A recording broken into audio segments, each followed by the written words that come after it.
Kevan Chandler, thank you so much for joining me here at Take the Next Step. Yeah, thanks for having me.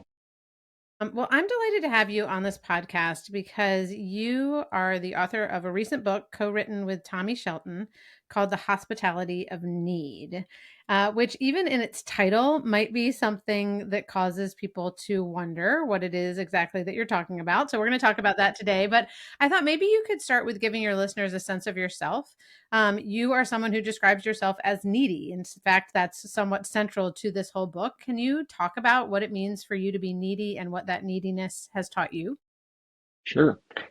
Yeah, so I'm 39 years old and I'm married. My wife Katie and I are married for 5 years, and we live in Indiana. And I have a disease called spinal muscular atrophy, which means that I'm fully dependent on a power wheelchair. And even with that, I'm fully dependent on other people to make my everyday life happen. We just had a friend of ours come over this morning and get me up and showered and ready for the day. And we have different guys that come in and out of our house a lot and help out with things. And Katie does a lot as well with, uh, we cook together and she helps me eat and helps me with the restroom.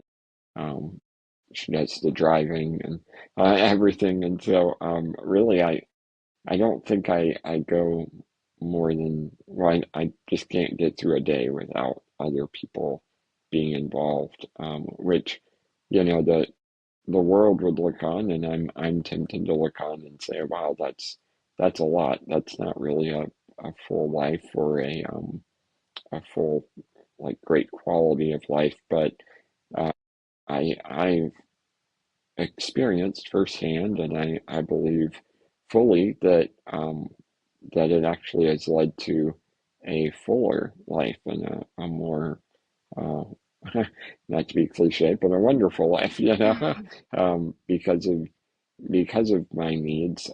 These relationships have uh, gone deeper. They've taken deeper roots, that I just am so thankful for. Well, and again, what shows up in the book is that, as you just said, it's a relational experience. Your needs are relational, and even the way you described your own day-to-day life, which has perhaps magnified an understanding of need, is also not completely dissimilar to my life as a woman who walks around the house and can't reach the top shelf. And I know that's a small example. I can get a stool, but I ask other people in my household to help me daily with various things, whether that's because I don't want to do something or I'm physically unable to do something. And sometimes we don't like to think of ourselves as needy, but the way you're talking about need allows us to reimagine it a bit as a way in which we can actually call upon each other and interact with each other as humans, right? And I just love that idea of kind of a network of care that is both attending to your needs, but that's not all that's happening there. It's like you've created uh, a network that's not a hierarchy of people Mm, who are in and out of your home and your life. And I'm curious how that came to be.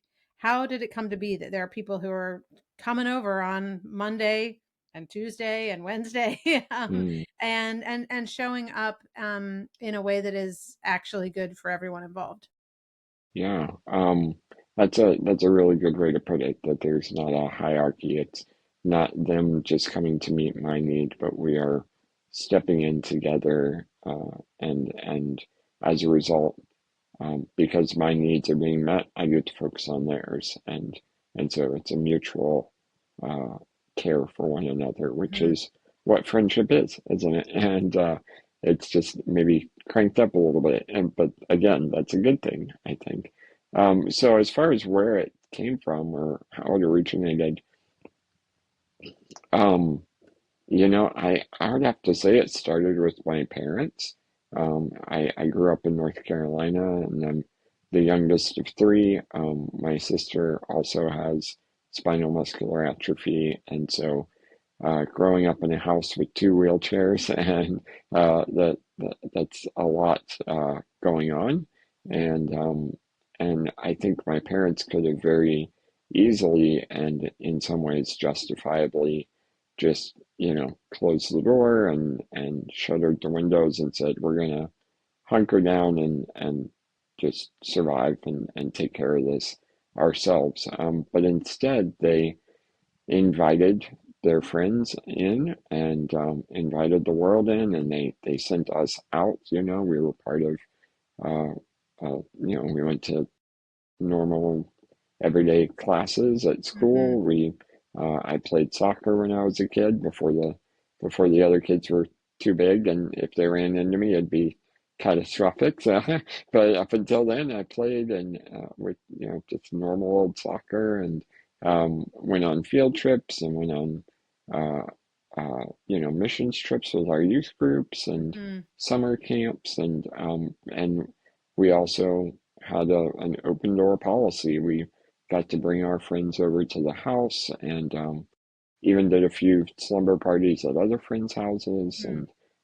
and my parents invited their friends into our home, and what that did, especially for our kind of small town at the time, was that it really normalized not just our disability, but normalized the needs that we had, for the world around us as well as for me.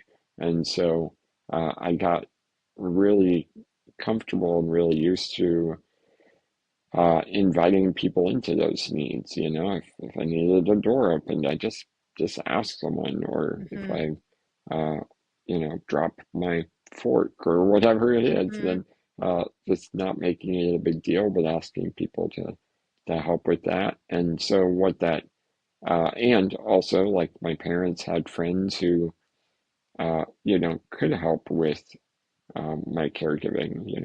My parents could go away for their 25th anniversary, and that kind of thing. And one of their friends could stay over and take care of my sister and I. And so what that translated to was in uh, like near the end of high school, going into college, uh, inviting, realizing that I could now invite my peers into my needs at that deeper level. So it went from, can you scoot me over or help me with my jacket or whatever, to, hey, what if we go on a road trip and you help me get ready for bed and get me up in the morning? And so it just felt like a very natural progression because of the examples and framework that my parents had set before me. Mm. I love that, and it's somewhat inspiring to me as a parent. And I'm curious if we could like drill down a little bit on that, because I know in your book you write about a new model of care that you call peer-to-peer caregiving. And so I just wondered if you could describe that and like practically how that has worked in your life.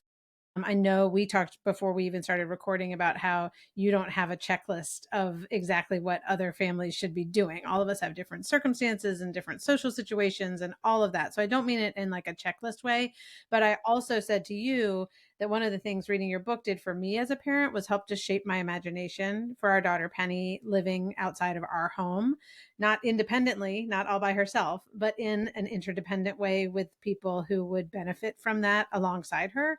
And so I would like to just ask if you could, yeah, tell us more to shape our imaginations, not to give us a checklist. Yeah. Yeah. Well, so peer-to-peer caregiving, I don't even know where like at what point did that term came about. I just kind of started saying it and it kind of stuck, and I'm sure other people have said it or said it better, but, but the idea is, I'll tell you where I am now with it, but then we can go back a little bit. Okay. So the idea of peer-to-peer caregiving is, rather than having hired professional uh, nurses or in-home caregivers coming in and getting hired to um, to take care of you. It's actually just your friends, just your peers. And it's peer to peer because it's going both ways, as we said earlier, that there's a reciprocality, a mutual caring for one another. I have a lot of guys that get me up in the morning or are involved in our lives, and the way that they see it, and I see as well, is that this is our opportunity to have quality time.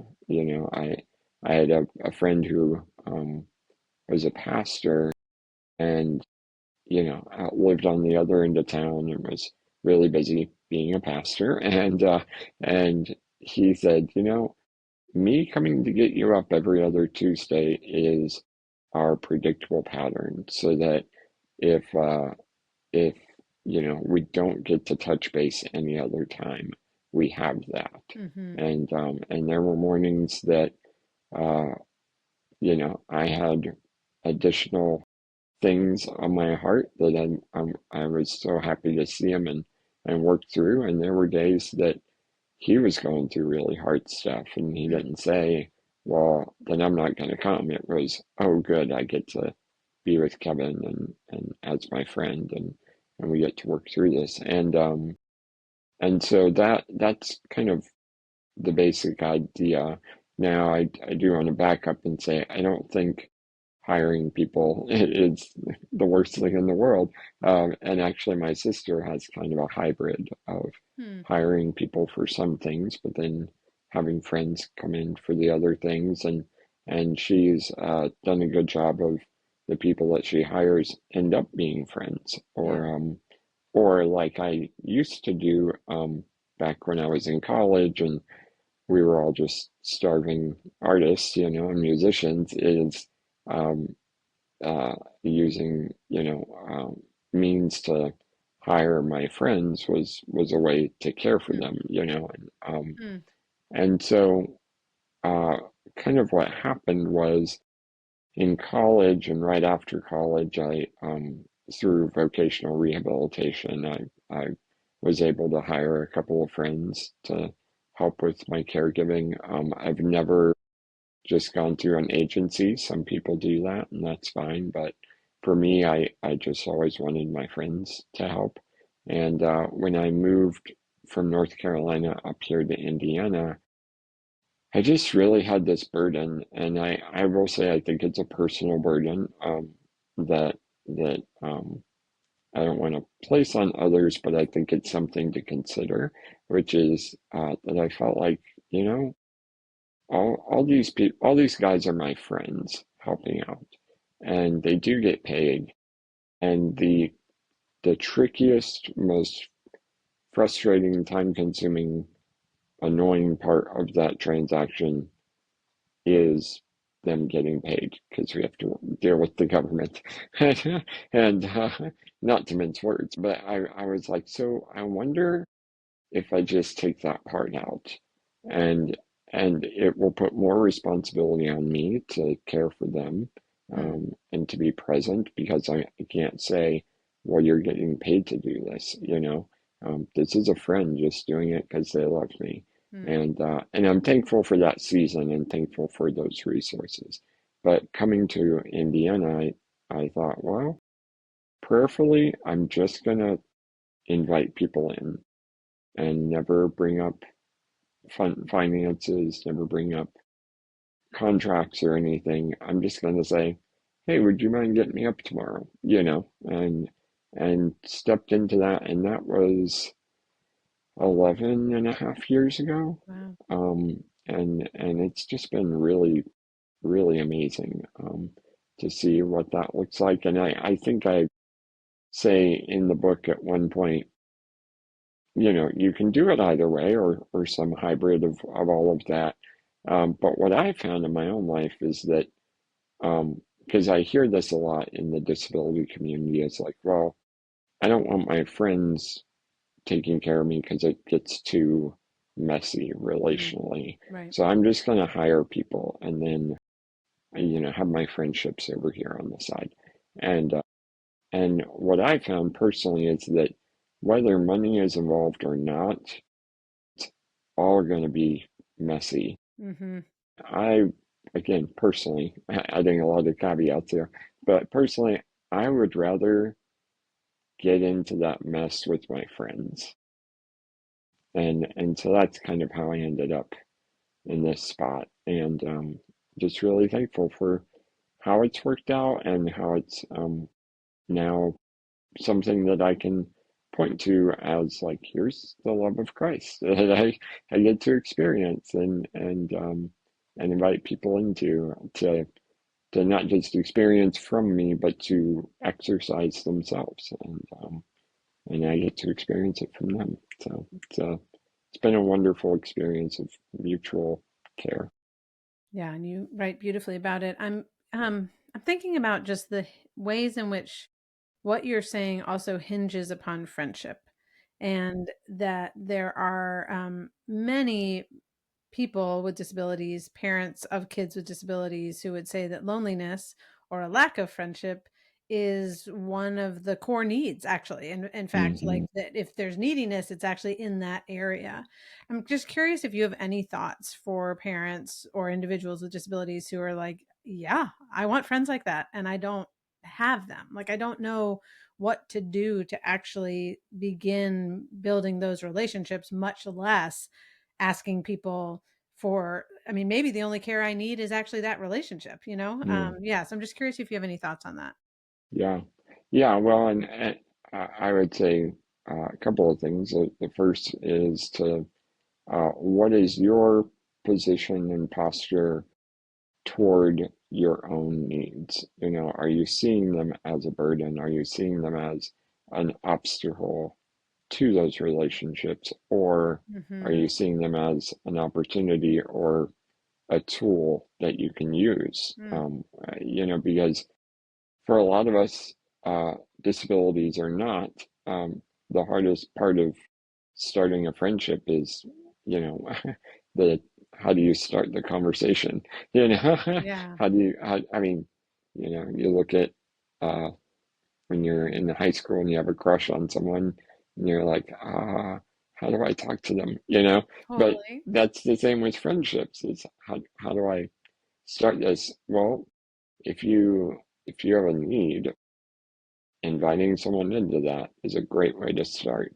Not always the way to start, but it's something, you know. So seeing your need as a tool or an opportunity is huge as far as your posture toward your own need, because the way you see your need is going to influence and inform how other people see it. Not everyone, but it will help. And then the other thing I would say is it just takes one. You know, people look at my life and the lives of many other people around them or online, and they say, "Wow, this person's got all these friends around them," or they like Kevin can only make this happen because he's got 20 guys, you know. And it's like, Yeah. yeah, but when I moved to Indiana, I had one guy, Mm, you know, and then a few weeks later, I had a second guy. mm, And then a few weeks later, it just, you know, it grows. And what I found that's really beautiful is that um, if you have a couple of people that you're close with and you, and people see that relationship, then what I've had is other guys look on and say, wait, can I be a part of that? You know, and so don't set out thinking that you need, you know, a whole football team. Like you just need one friend, and in a contented, satisfied way. You know, don't say, "All right, I got one. Now where's the next?" Like, just really lean in to a genuine relationship, and go from there, and give it to the Lord. See what happens, because you may only end up with one or two, and that's great. mhm. Or that may grow into four or five or 10. But yeah, I think don't overwhelm yourself with with needing that. And the last thing I would say there is, um, it's not everybody. It's not going to work every time. People are going to not want to be a part of it. People are not going to want to. Um, that's unfortunately the world that we live in. That you're going to be misunderstood sometimes, or it's going to backfire. But for the, and I've experienced that, and yet for the number of times that it has ended poorly, um, the number of amazing uh, kingdom of God experiences uh, far outweigh it. I can't give you a specific number, but I mean it's a huge difference, and I think it's worth the risk. And for the parents that are listening, as that's our main audience here. Just like my parents did, you can set the example for your kids, and by inviting your friends Hmm. and into this, and see what happens. I love that. I'm kind of cataloging some of the different things that you've said over the course of this time, and I want to know if you have anything to add as we start to wind up our far too short conversation. But I wrote down just ask as one, just kind of very small takeaway, but I do think a really important one.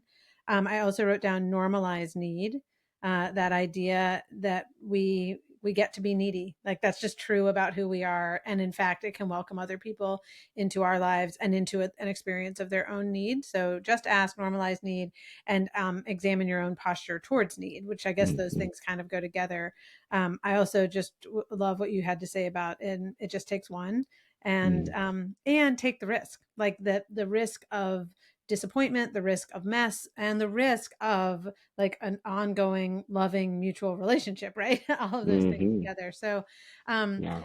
I just am curious, again, as we kind of come to a close, if there are any other things you would add to that list of wise Mm. wise things I've heard from you today. Mm.